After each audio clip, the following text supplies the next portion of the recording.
Recording by Chris Pyle. Call Him Nemesis by Donald E. Westlake. The man with the handkerchief mask said, "All right, everybody, keep tight. This is a hold-up." There were 12 people in the bank. There was Mr. Featherhall at his desk, refusing to okay a personal check from a perfect stranger. There was the perfect stranger, an itinerant garage mechanic named Rodney "Rod" Strom, like the check said. There were Miss English and Miss Filikoff, the girls in the gilded teller cages. There was Mr. Anderson, the guard, dozing by the door in his brown uniform. There was Mrs. Elizabeth Clayhorn, depositing her husband's paycheck in their joint checking account, and with her was her 10-year-old son, Edward Eddie Clayhorn, Jr. There was Charlie Casal, getting $10 dimes, $6 nickels, and $4 pennies for his father in the grocery store down the street. There was Mrs. Dolly Daniels withdrawing money from her savings account again, and there were the 3 bank robbers. The 3 bank robbers looked like triplets. From the ground up, they all wore scuffy black shoes, baggy-kneed and unpressed khaki trousers, brown cracked leather jackets over flannel shirts, white handkerchiefs over the lower half of their faces, and gray and white check caps pulled low over their eyes. The eyes themselves looked dangerous. The man who had spoken withdrew a small but mean-looking .32 caliber pistol from his jacket pocket. He waved it menacingly.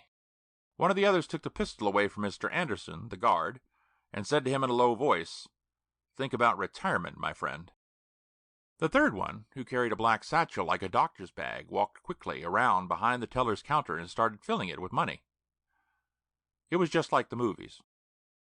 The man who had first spoken herded the tellers, Mr. Featherhall, and the customers all over against the back wall, while the second man stayed next to Mr. Anderson and the door. The third man stuffed money into the black satchel. The man by the door said, "Hurry up." The man with the satchel said, "One more drawer." The man with the gun turned to say to the man at the door, "Keep your shirt on."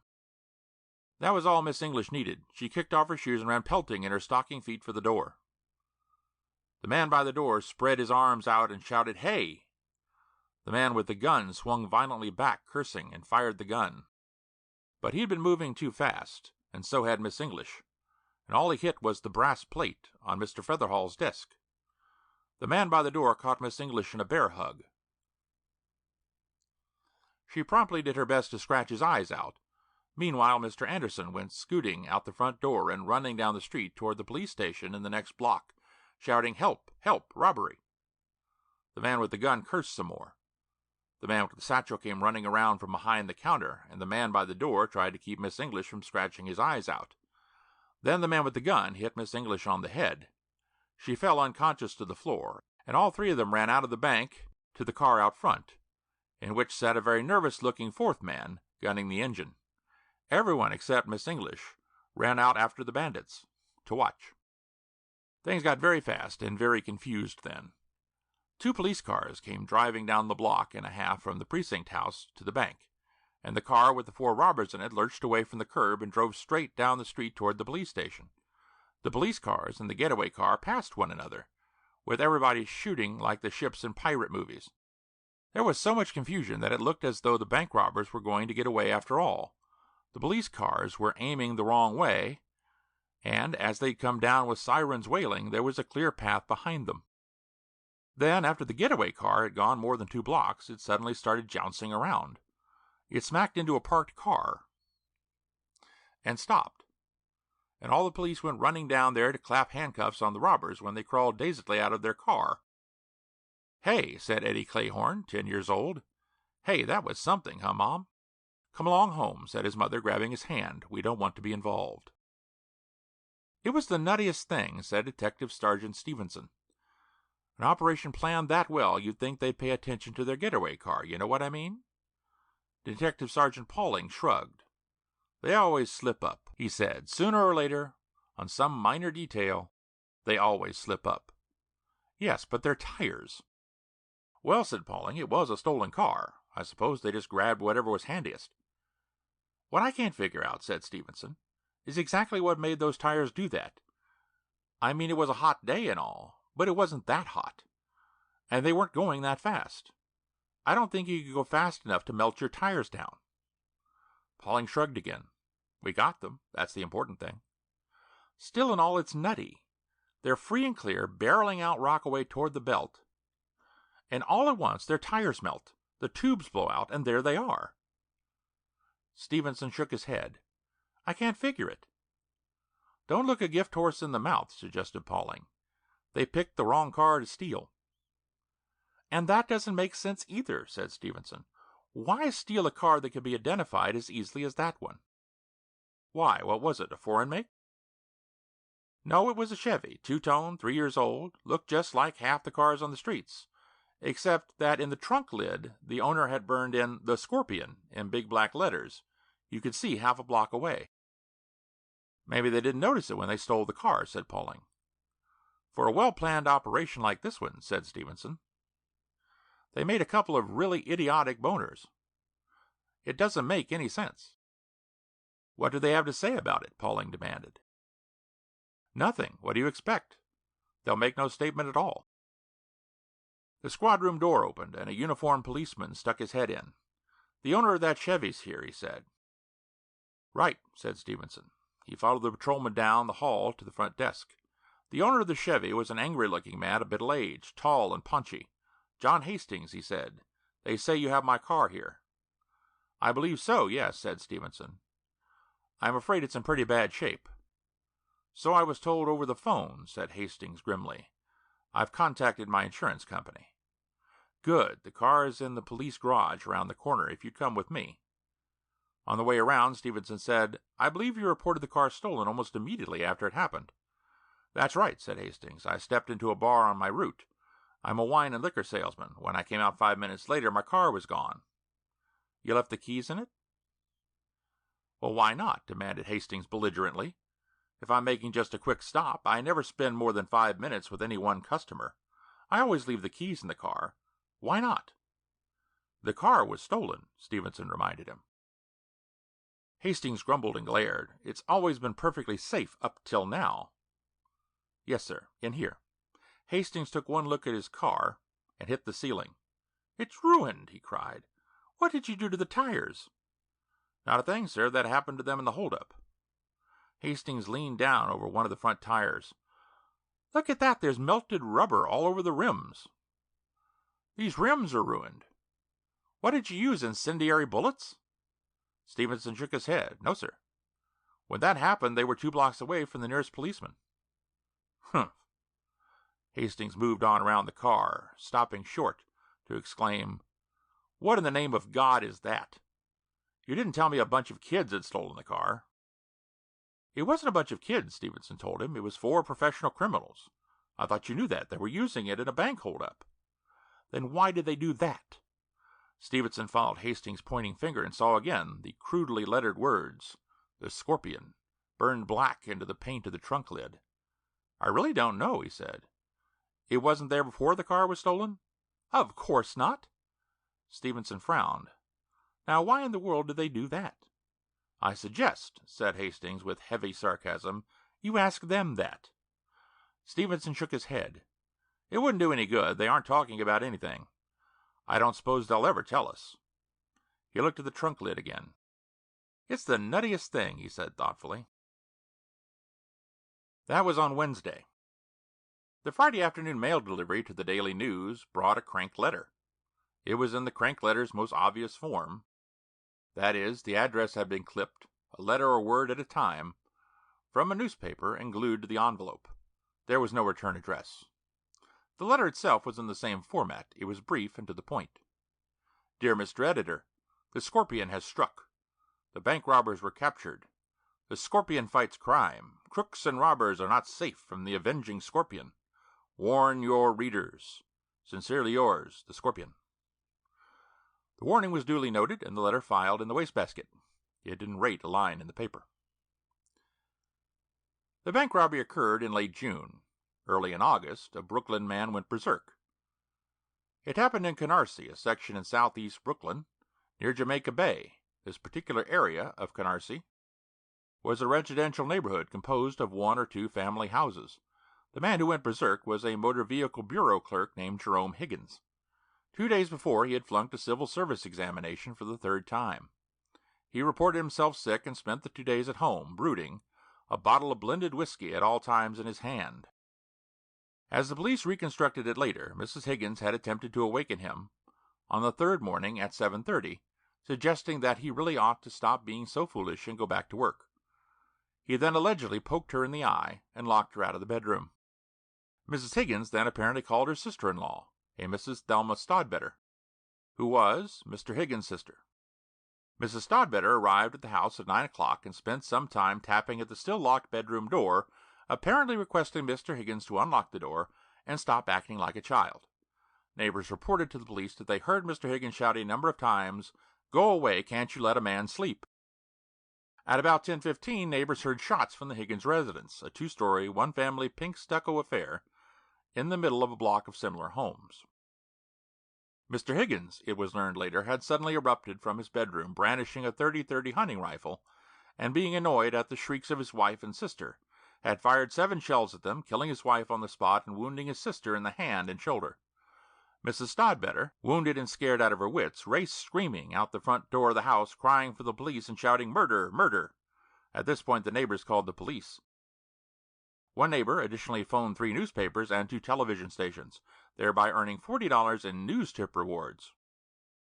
By chance, a mobile television unit was at that moment on the Belt Parkway, returning from having seen off a prime minister at Idlewild Airport. The unit was at once diverted to Canarsie, where it took up a position across the street from the scene of carnage and went to work with a Zoomar lens.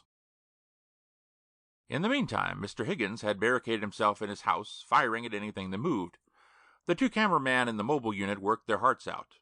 One concentrated on the movements of the police and firemen and neighbors and ambulance attendants, while the other used the Zoomar lens to search for Mr. Higgins.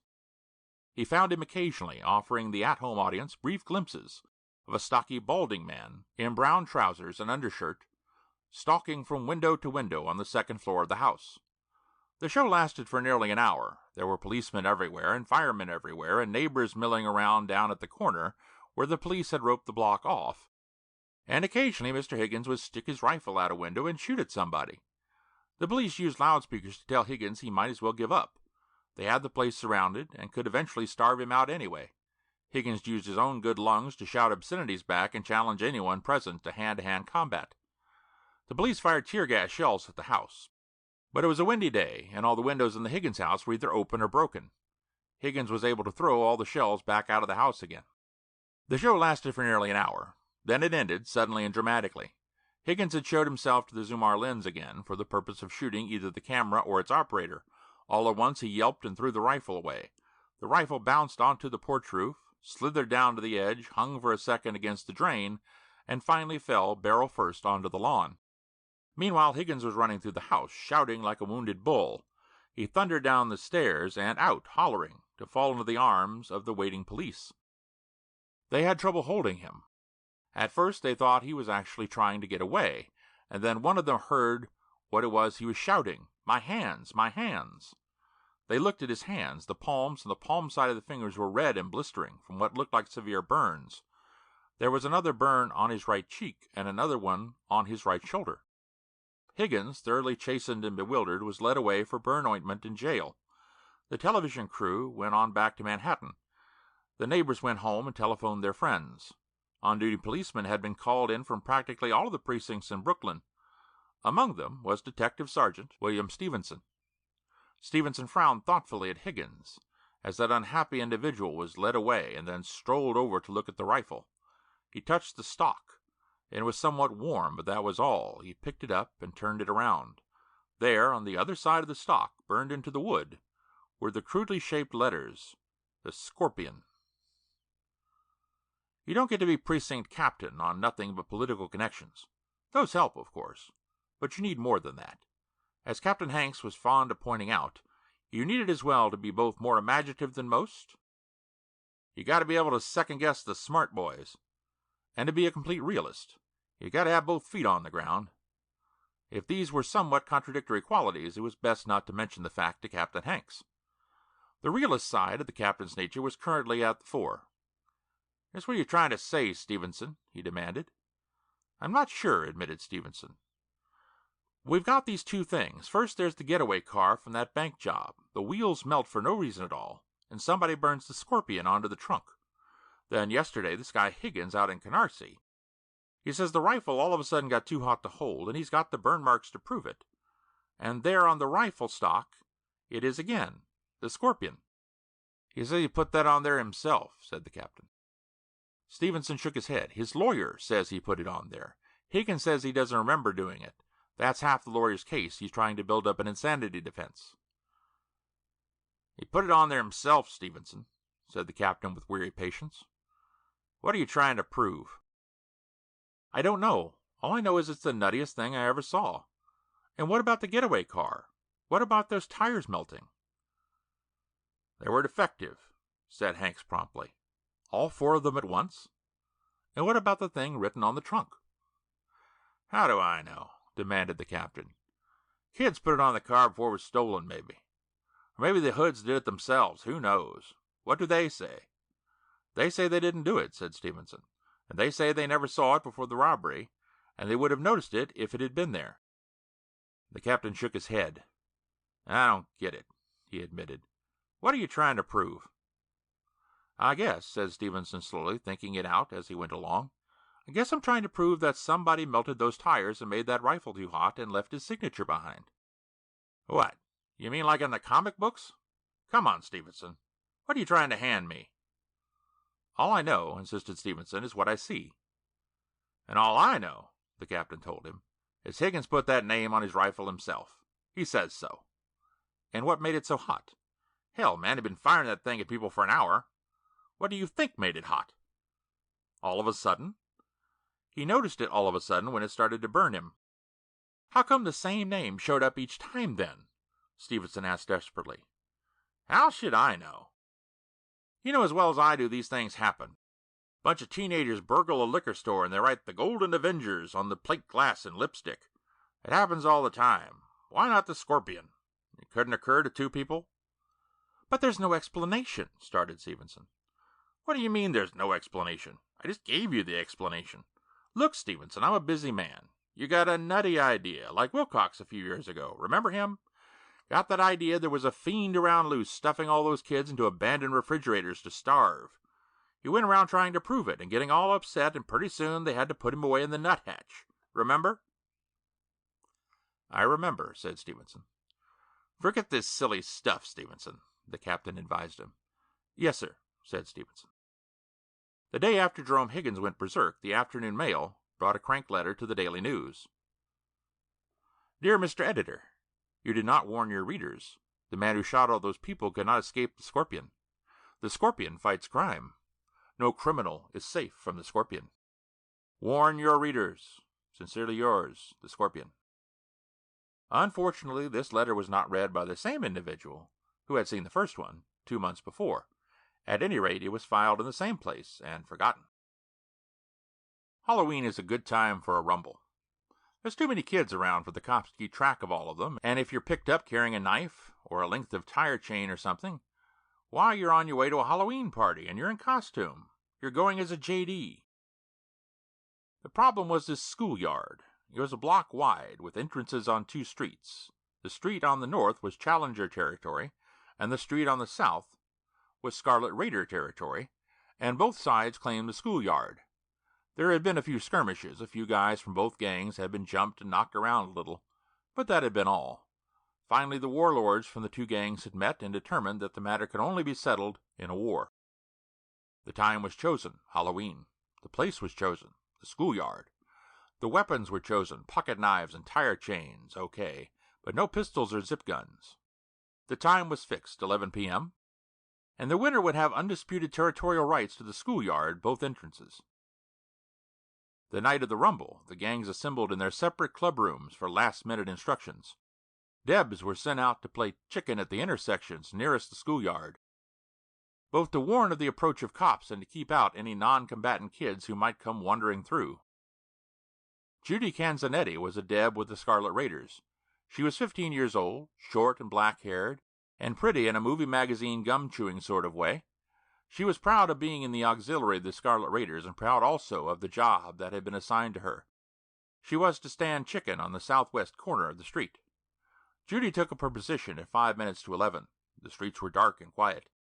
Few people cared to walk this neighborhood after dark, particularly on Halloween. Judy leaned her back against the telephone pole on the corner, stuck her hands in the pockets of her Scarlet Raider jacket, and waited. At 11 o'clock she heard indistinct noises begin behind her. The rumble had started. At 5 after 11, a bunch of little kids came wandering down the street. They were all about 10 or 11 years old, and most of them carried trick-or-treat shopping bags. Some of them had Halloween masks on. They started to make the turn toward the schoolyard. Judy said, "Hey, you kids, take off." One of them, wearing a red mask, turned to look at her. "Who, us?" "Yes, you. Stay out of that street. Go on down that way." "The subway's this way," objected the kid in the red mask. "Who cares? You go around the other way." "Listen, lady," said the kid in the red mask, aggrieved. "We've got a long way to go to get home." "Yeah," said another kid in a black mask, "and we're late as it is." "I couldn't care less," Judy told them callously. "You can't go down that street." "Why not?" demanded yet another kid. This one was in the most complete and elaborate costume of them all, black leotards and a yellow shirt and a flowing black cape. He wore a black and gold mask and had a black knit cap jammed down tight onto his head. "Why can't we go down there?" this apparition demanded. "Because I said so," Judy told him. "Now you kids get away from here. Take off." "Hey!" cried the kid in the black and yellow costume. "Hey, they're fighting down there." "It's a rumble," said Judy proudly. "You twerps don't want to be involved." "Hey!" cried the kid in the black and yellow costume again, and he went running around Judy and dashing off down the street. "Hey, Eddie!" shouted one of the other kids. "Eddie, come back!" Judy wasn't sure what to do next. If she abandoned her post to chase the one kid who'd gotten through, then maybe all the rest of them would come running along after her. She didn't know what to do. A sudden siren and a distant flashing red light solved her problems. "Cheese," says one of the kids. "The cops." "Fuzz!" screamed Judy. She turned and raced down the block toward the schoolyard, shouting, "Fuzz! Fuzz! Clear out, it's the Fuzz!" But then she stopped, wide-eyed, when she saw what was going on in the schoolyard. The guys from both gangs were dancing. They were jumping around, waving their arms, throwing their weapons away. Then they all started pulling off their gang jackets and throwing them away, whooping and hollering.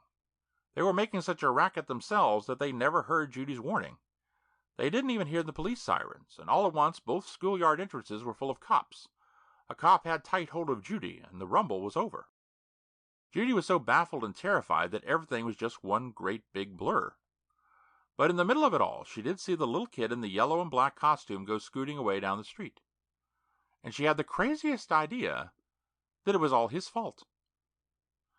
Captain Hanks was still in his realistic cycle this morning, and he was impatient as well. "All right, Stevenson," he said. "Make it fast. I got a lot to do this morning, and I hope it isn't this comic book thing of yours again." "I'm afraid it is, Captain," said Stevenson. "Did you see the morning paper?" "So what?" "Did you see that thing about the gang fight up in Manhattan?" Captain Hanks sighed. "Stevenson," he said wearily, "are you going to try to connect every single time the word scorpion comes up? What's the problem with this one? Those kid gangs have names, so what?" "Neither of them was called the Scorpions," Stephen told him. "One of them was the Scarlet Raiders, and the other gang was the Challengers." "So they changed their name," said Hanks. "Both games, simultaneously, to the same name?" "Why not? Maybe that's what they were fighting over." "It was a territorial war," Stevens reminded him. "They've admitted that much. It says so in the paper. And it also says they all deny ever seeing that word on their jackets until after the fight." "Bunch of juvenile delinquents," said Hanks in disgust. "You take their word?" "Captain, did you read the article in the paper?" "I glanced through it." "All right. Here's what they say happened. They say they started fighting 11 o'clock.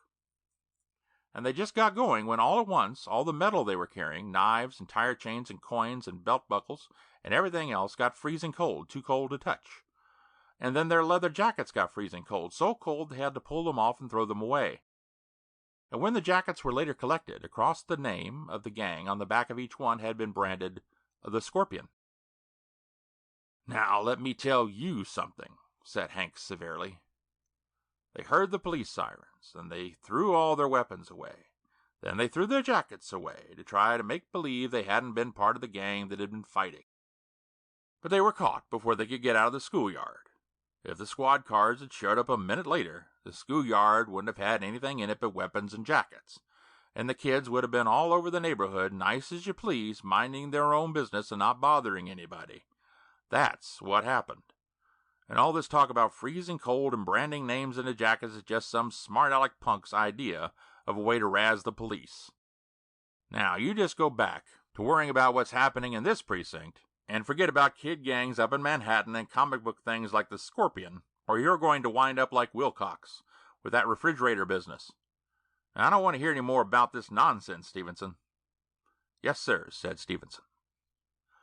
The reporter showed up 2 days later. He was ushered into the squad room where he showed his press card to Stevenson, smiled amiably, and said, "My editor sent me out on a wild goose chase. Would you mind chatting with me a couple minutes?" "Not at all," said Stevenson.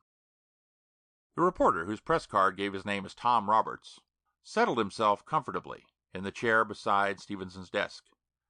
"You were the one handled that bank job down the street back in June, weren't you?" Stevenson nodded. Roberts gave an embarrassed chuckle and said, "Okay. I've got just one question. You answer no, and then we can talk about football or something. I mean, this is just a silly wild goose chase, frankly. I'm a little embarrassed about it." "Go ahead and ask," Stevenson told him. "Okay, I will. Was there the word Scorpion connected with that bank job at all? In any way at all?" Stevenson looked at the reporter and smiled. He said, "As a matter of fact, Mr. Roberts, there was." Roberts blinked. "There was?" "Yes, indeedy. There certainly was." And Stevenson told him the full story of the bank job. "I see," said Roberts dazedly when Stevenson was finished. "I see, or I don't see. I don't see it at all." "Your turn," Stevenson told him. "Now tell me what made you ask that." "This," said Roberts. He reached into the inside pocket of his sport jacket and withdrew a business-sized envelope which he handed over to Stevenson. It was another crank letter, in the same newspaper clipping form as the first two. It read, "Dear Mr. Editor, the bad boys were captured. They could not escape the Scorpion. I left the mark of the Scorpion on their jackets. Criminals fear the mark of the Scorpion. They cannot escape. This is my third letter to you. You should warn all criminals to leave the city. They cannot escape the Scorpion. Warn your readers. Sincerely yours, the Scorpion." Stevenson read the letter. "Well, well," he says. "He says that's the third letter," Roberts pointed out. "We asked around the office and we found out who got the first two. They were both back-a-ways. The first one was early in the summer, and the guy who read it remembered it said something about a bank robbery. So I was sent out this morning to check up on bank robberies in June and July. You're the third one I've talked to this morning. The first two figured me for some kind of nut." "My captain figures me the same way," Stevenson told him. "What about the second letter? Oh, wait, don't tell me. I'll tell you. It's the guy in August, the one who ran amok over in Canarsie." "Right you are," said Roberts. "How did you know?" "I was there. He left his mark on the rifle stock." "Okay," said Roberts. "So there's something in it after all." "There's something in it," said Stevenson. "The question is what?" "Well," said Roberts, "what have we got so far? Somebody, call it person or persons unknown for the fun of it, is stepping in every once in a while when there's a crime being committed. He stops it. He calls himself the Scorpion, and he uses some pretty dizzy methods. He melts automobile tires, makes a rifle too hot to hold, makes knives and leather jackets ice cold. How in the heck does he do things like that?" "Yeah," said Stevenson, "and just incidentally, who is he?" "Well," said Roberts, "he's a kid. That much is obvious. The whole letter sounds like a kid, talking about the bad boys and stuff like that." "What do you figure, some scientist kid, maybe?" "Maybe," said Roberts. "His old man is working on something in his little old laboratory in the cellar, and every once in a while the kid sneaks in and makes off with a ray gun or whatever it is." Roberts laughed. "I feel silly even talking about it," he said. "I feel silly too," Stevenson told him, "if I hadn't seen what this kid can do." "Can you work anything out from the timing?" Roberts asked him. "He seems to show up every couple of months." "Let me check." Stevenson went over to the filing cabinet and looked up the dates. "The bank job," he said, "was on Wednesday, June 29th, at 11 o'clock in the morning. That Higgins guy was on. Here it is, Friday, August 5th, around noon. And this last one was on Halloween, Monday, October 31st, at 11 o'clock at night. If you can see a pattern in there," Roberts told him, "you're a better man than I am." "Well, the first two," Stevenson said, "were in the daytime, during the summer, when school was out. That's all I can figure." Why just those three? Roberts asked. If he's out to fight crime, he's pretty inefficient about it. He's only gone to work 3 times in 4 months. Well, he's a kid, said Stevenson. I suppose he has to wait until he stumbles across something. And then rush home for Daddy's ray gun. Stevenson shook his head. It beats me. The only one that makes sense is the second one. That one was televised. He probably saw it that way. The other 2 times he just happened to be around. I don't know, said Roberts. Does a kid happen to be around twice in 4 months when there's crimes being committed? Now, the Halloween thing. I can see that. A kid is liable to be out wandering around, maybe go off to a strange neighborhood after he's done with his trick-or-treat stuff. Halloween is a good time for a kid to see some other kids breaking a law. And the thing in Canarsie, like you say, he probably saw that on television. But what about the bank job?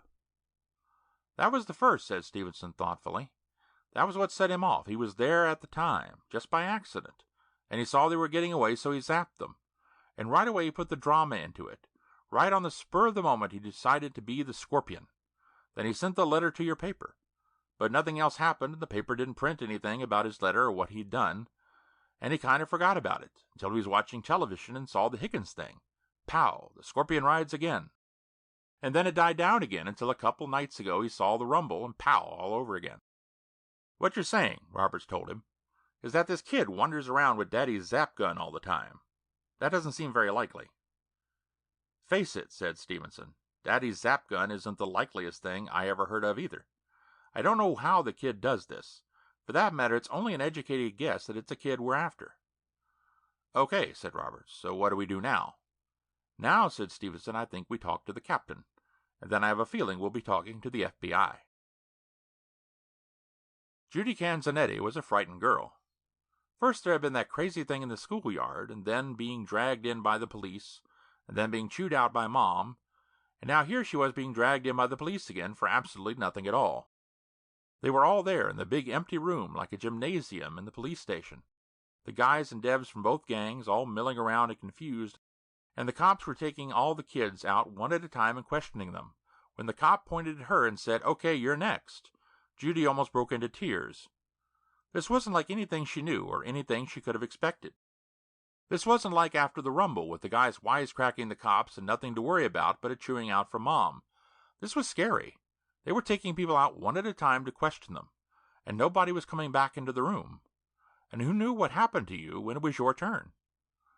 Come on, said the cop. Step along. She stepped along, numb and miserable.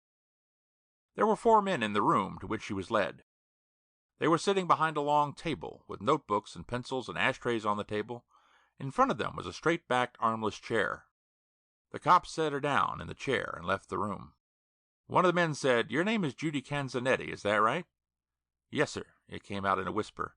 She cleared her throat and tried again. "Yes, sir." "You don't have to be frightened, Judy," said the man. "You aren't going to be accused of anything. My name is Marshall, Stephen Marshall. The gentleman on my right is Stuart Lang. We're with the FBI. That gentleman there is Mr. Stevenson, and he's a detective from Brooklyn. And that there is Mr. Roberts, and he's a reporter. We all simply want to ask you 1 or 2 questions, all right?" The man was obviously trying to calm her down, make her relax, and he succeeded to some extent.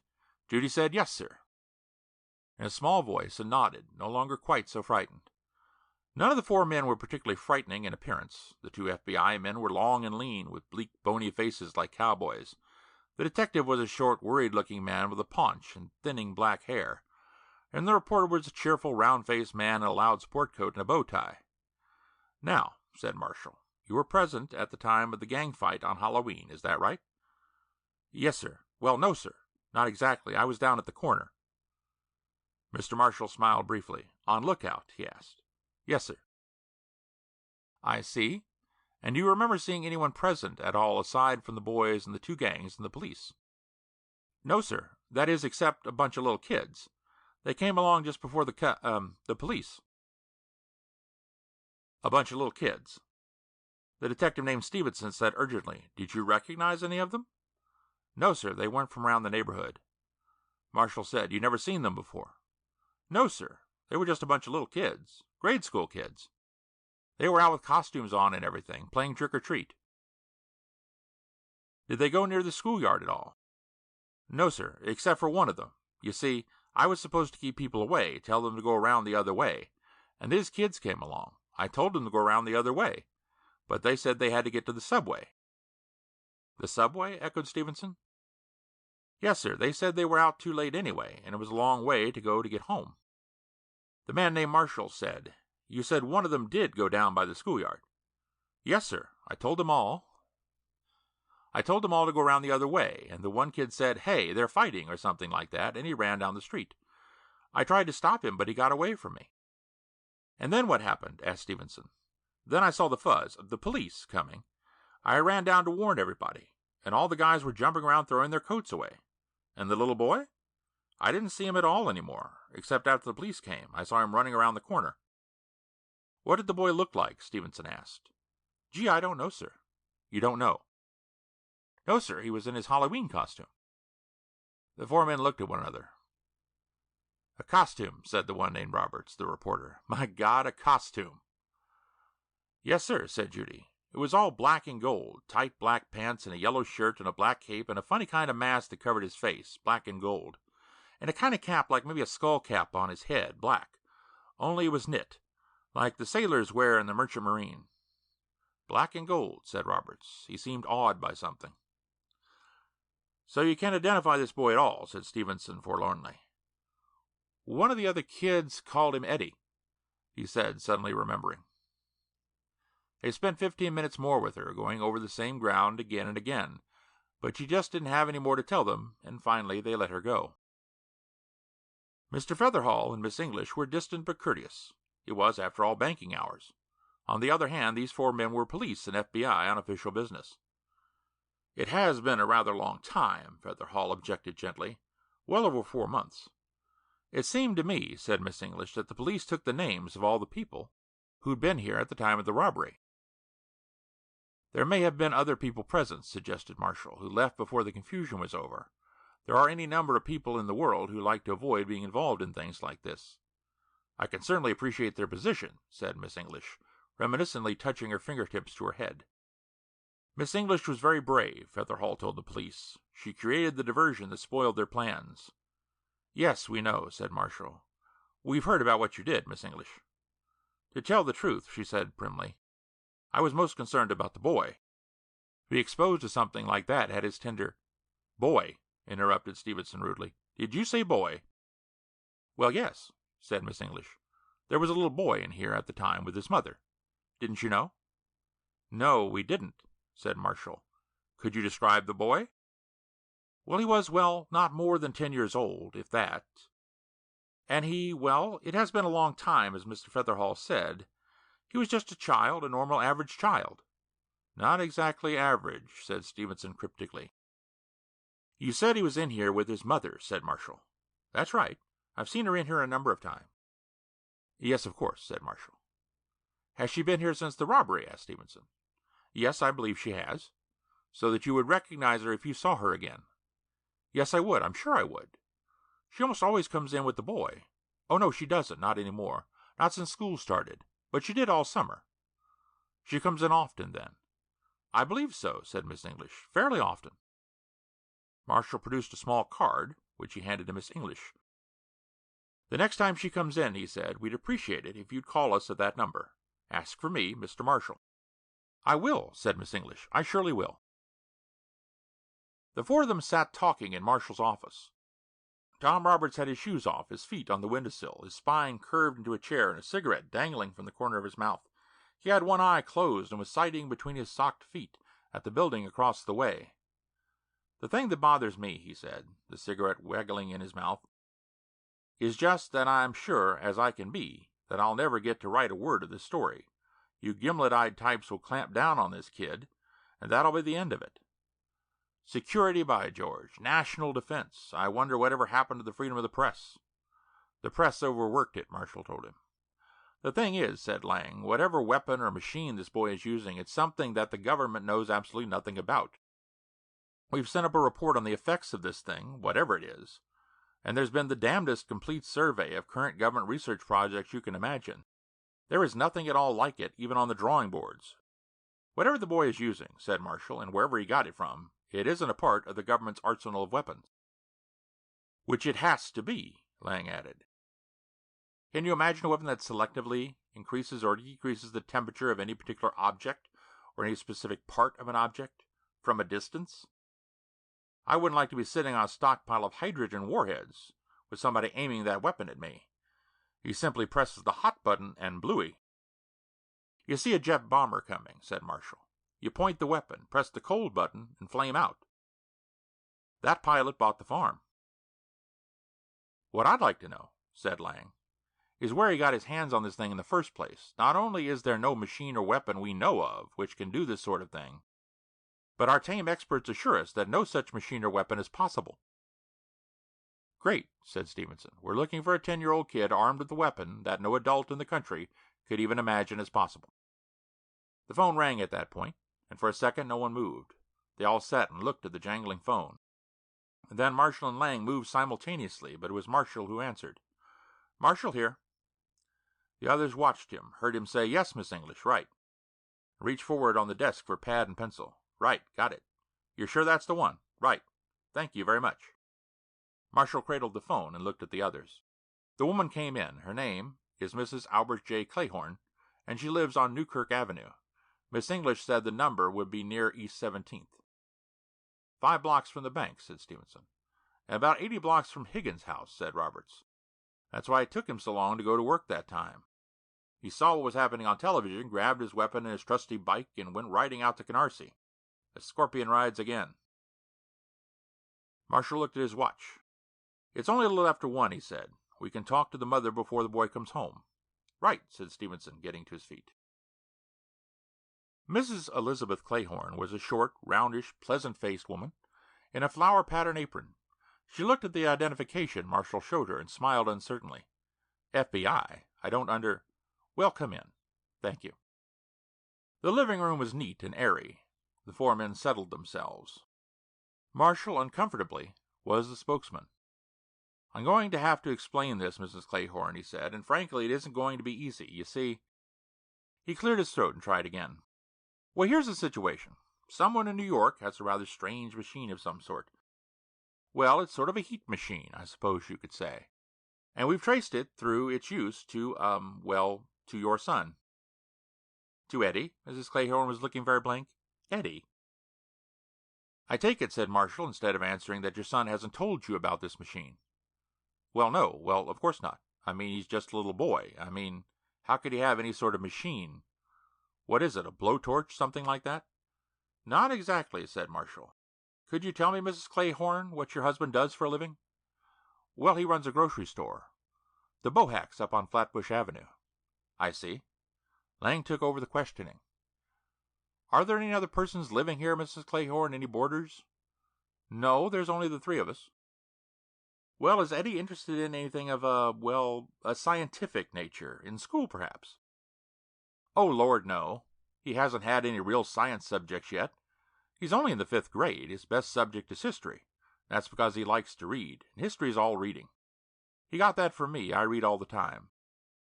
He doesn't have one of these junior chemistry sets, then, or anything like that. No, not at all. He just isn't interested. We even got him an erector set last Christmas, and he played with it for a day or 2 and then gave it up completely, and went back to reading. The thing is, said Stevenson, with ill-concealed desperation, he does have this machine. Are you sure it's Eddie? Yes, ma'am, we're sure. Mrs. Clayhorn, said Marshall, the boy does have this machine. The government is very interested in it, and, well, I don't see how a 10-year-old boy, but if you say so, then I suppose it's so. Of course, he'll be home from school at 3:30. You could ask him if you want. We'd rather not just yet, said Marshall. We think it might not be the best idea. As you say, Eddie is very interested in reading. He's been using this machine, and, he's been making a big secret out of it, like the characters in comic books. We wouldn't want to spoil the secret for him, at least not until we actually have the machine in our possession. I see, said Mrs. Clayhorn doubtfully. Ma'am, said Stevenson, we don't have any sort of search warrant, but we would like to take a look in Eddie's room with your permission. Well, if you really think it's important. It is, said Marshall. Then I suppose it's all right. It's the door on the right at the end of the hall. The 3 men, feeling large and cumbersome, searched the boy's room. It was a boy's room, nothing less and nothing more. The closet floor and shelves were stacked with comic books. There were baseball trading cards in the top bureau drawer. There were pennants on the walls. There was no heat machine, nor any hint of a heat machine. "I just don't know," said Marshall at last. "Unless he carries it all the time," said Lang. "Sure," said Stevenson. "That's why he had it with him in the bank that day." "Maybe," said Marshall. "I just don't know. You know, I really don't believe there is a machine." "Of course there is," said Stevenson. "We've seen what it can do." "Oh, I'm not denying the boy caused those things, but I just have the completely insane conviction that there isn't any machine." Marshall shrugged. "Ah, well, never mind. Let's go back and soothe the mother." They soothed her, which took some doing, not because she was at all worried, but because she was so curious she could hardly sit still. But Marshall, by looking very stern and official, and by speaking in round, long-syllabled sentences, finally convinced her that the welfare of the nation was absolutely dependent upon her not mentioning anything at all about this visit to Eddie under any circumstances. "We'll be back to talk to the boy in a day or two," Marshall told her. "In the meantime, we'd prefer him not to be forewarned." "If you say so," she said, frowning. The school principal, a gray battleship named Miss Evita Dexter, was irate. The idea that pornographic materials were being sold in her schoolyard was absurd. It was ridiculous. It was unheard of. Stevenson assured her that, adjectives notwithstanding, it was happening, and they were going to have a shakedown of the student body, whether Miss Dexter liked it or not. Detective Sergeant Stevenson and his associates, Marshall and Lang, were going to go through the student body with a fine-tooth comb. Neither Marshall nor Lang had mentioned the fact that they were from the FBI. The search began at 9:45 in the morning and ended at 12:10. On the persons of 3 eighth-grade boys they found pornographic photos. On the person of Eddie Clayhorn they found absolutely nothing. Abner Straight Man Long was a government expert.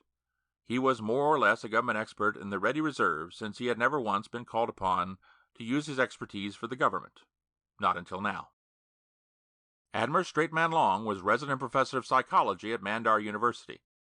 He was also one of the world's foremost and best-known experimenters in the area of parapsychology, also called extrasensory perception, also called psionics.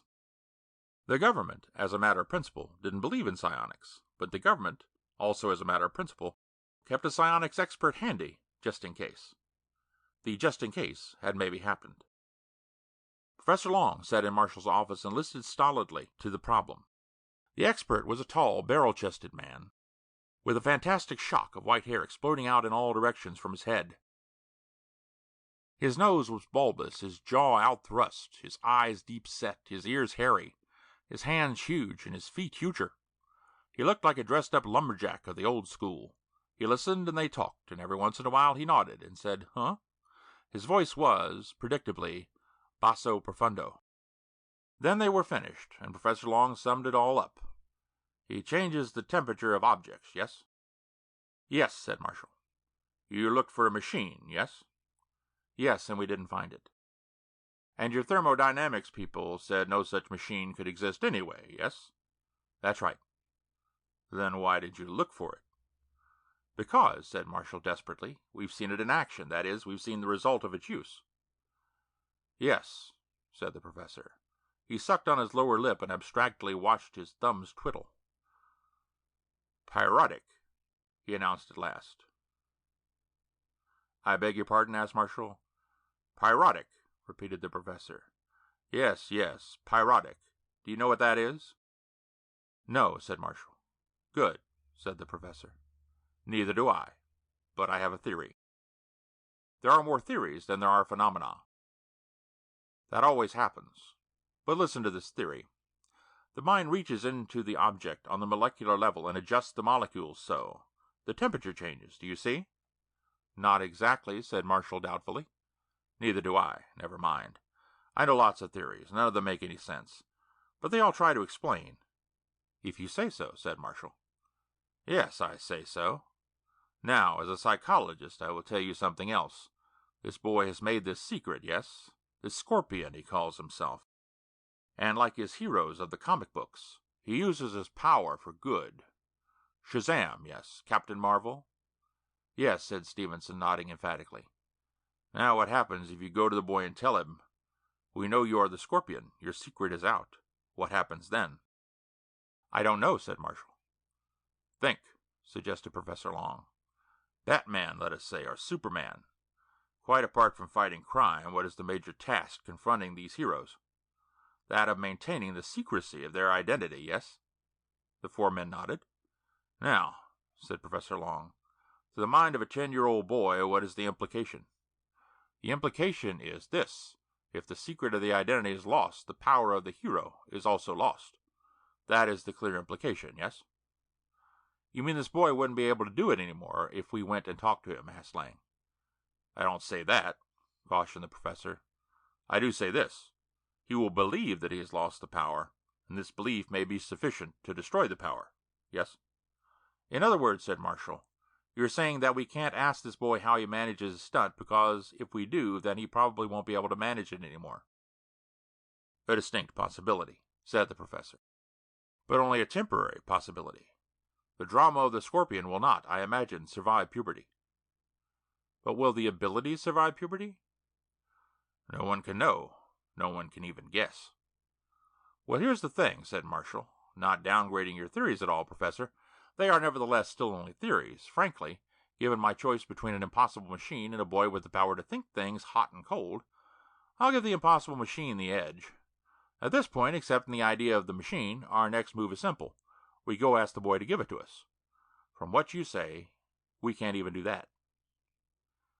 "My best advice," said the professor, "will be to keep the boy under careful surveillance for the next 3 or 4 years. Gradually get to know him. Carefully work out a long-range program involving his reading habits, the attitude of his teachers and parents, the sort of external stimuli to which he is—" "Fellas," said Robert suddenly. "Oh, fellas." They turned to look at him. He was in his favorite pose, shoes off, feet up on the windowsill. He was now pointing at the window. "Do you fellas see what I see?" he asked them. They saw. The window was frosting. It was rainy, humid mid-November day, and the moisture was condensing on the window pane. It was condensing, and then it was freezing. It didn't take long. No more than a minute passed from the time Roberts noticed the thing beginning until the time it was complete, and then they watched various specific sections of the window defrost again. It was a very strange-looking window. It was covered with frost, but there were lines of bare window, as though the frost had been scraped away. The lines formed letters, and the letters formed words, and the words were, "Pooh! Mom told me." "My God," said Marshall. "Well, well, well, well, well," said Stevenson. "Yes," said Professor Long. He nodded and turned away from the window to look at the door. "You may come in now, Eddie," he called. The door opened, and Eddie Clayhorn stood there in civilian clothes. He beamed at the window. "That was tricky," he said. "So," said Professor Long. "I was mistaken, eh? Exposure does not spoil things. Is that it?" "Sometimes," said Eddie Clayhorn. "The hero has 1 or 2 trusted friends in the police force who know who he is and give him tips about criminals. But they never tell anybody." "Of course," said Professor Long. "And we are your trusted friends, yes?" "Sure, but you can't tell my parents or anybody." Roberts leaned forward and gingerly touched the frosted window. It was cold, very cold. He turned and looked with awed eyes at Eddie Clayhorn. Slowly he smiled. "Scorp, old boy," he said, "you can just call me Tonto, Kimosabe." End of Call Him Nemesis by Donald E. Westlake. Recording by Chris Pyle.